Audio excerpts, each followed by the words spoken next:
बे समाव मोनसे साननो गोनां खौरां सरकारारि फरायसालियावनो नांगौबादि फोरोंगिरि गैया। सासेल' फोरोंगिरियानो मोनबा थाखोनि आयदाफोरखौ सानसेयावनो फोरोंजोबनांगौ जायो। थारैनो बेसेबां जानो हाथाव? बे समाव बे फरायसालिनि फोरोंगिरिया खोब जेंनाजों मोगा-मोगि जानायखौ फोरमायदों। सरकारा सासेल' फोरोंगिरिजों गंसे गुदि फरायसालियाव गोग्गो सोलोंथाइ होनो साननाया बेसेबां ओंथि गोनां? जायनाखि गंसे सरकारारि गुदि फरायसालियाव सासेल' फोरोंगिरिया फरायसालिनि मावख'नि खामानिखौसो मावनो ना फरायसाफोरखौ फोरोंनायाव गोसो होथाबनो खोब बेले-बेजे। बेबायदि जेंनाजों नुजाथिदों बाक्सा जिल्लानि सिङाव थानाय पश्चिम जफादं गुदि फरायसालियाव। बे गुदि फरायसालियाव दिनैसिम सासेल' गाहाय फोरोंगिरि दं, मुङा धनिराम स्वर्गियारी। नाथाय बिथांखौ हेफाजाब होनो सासेबो लोगो फोरोंगिरि गैया।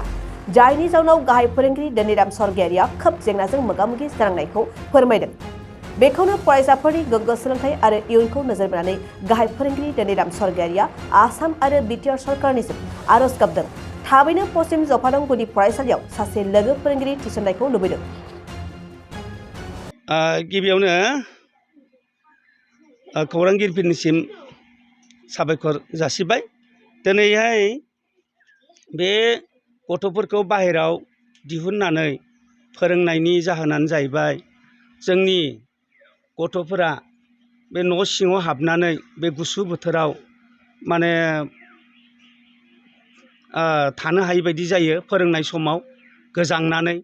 बेनिखायनो आङो बाहेरायाव दिहुननानै बिसोरखौ आङो फोरोंनाय जादों। जाहोना बेनो दे जोंनि जा फरायसाफोरनि गारजेन बिमा बिफा बिसोरो गासैबो बिपिएल थाखोनि मानसि। बिथांमोना गथ'फोरनो गरम गाननाय जोमनाय बायनानै होनो हाया। जायनि जाहोनाव दा बेबायदि आङो बाहेरायाव दिहुननानै गथ'फोरखौ सोलोंथाइ होगासिनो दं आरो बेबायदि। बेसेबांसो फोरोंगिरिफोर दं? बेयाव दासान्दि सासेल' फोरोंगिरि दं। सासेल' फोरोंगिरि थानायनि थाखाय माबायदि उसुबिदाफोर नुजाथिदों फोरमायगोन नामा सारा? फोरमायगोन निस्सय। सासेल' फोरोंगिरि थानायनि जाहोनाव जोबोद उसुबिदा जादों। मानो होनबा आङो फारसेथिं माब्लाबा प्रायानो अफिसाव थांनो गोनां जायो स्कुलनि थाखाय। बेयाव स्कुला बन्द थायो।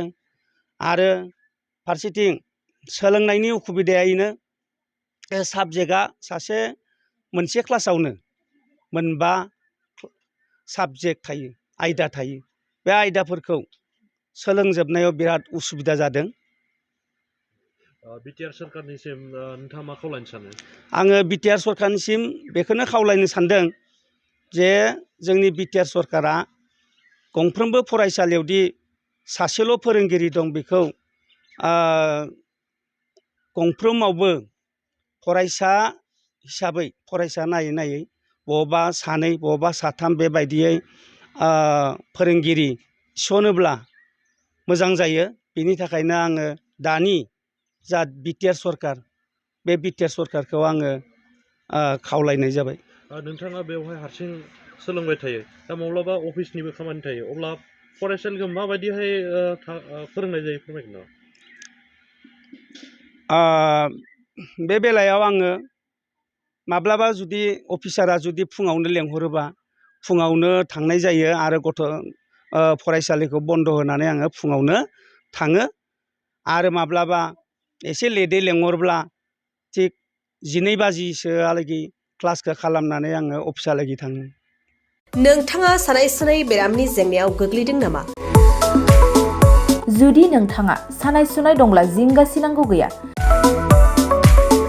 चिरां जिल्लानि बेंटल गेट साफागुरियाव दायो एसआइ निउर' थेरापि सेन्टार दंसै।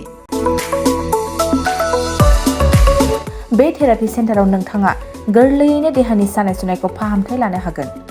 बे आथिं सानायानो जाग्रोदों, ओमफ्राय जानाया एसे सिगांनिफ्रायनो जाखादों, ओमफ्राय बिदिनो गुबुन गुबुन मुलि जाबाबायदों, ओमफ्राय हामाखै।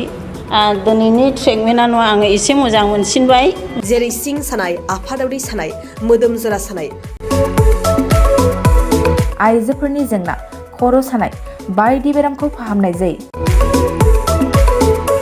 लोगोसेयैनो बे सेन्टाराव थानानै फाहामथाय लानो हानायनिबो सुबिदा खालामदों।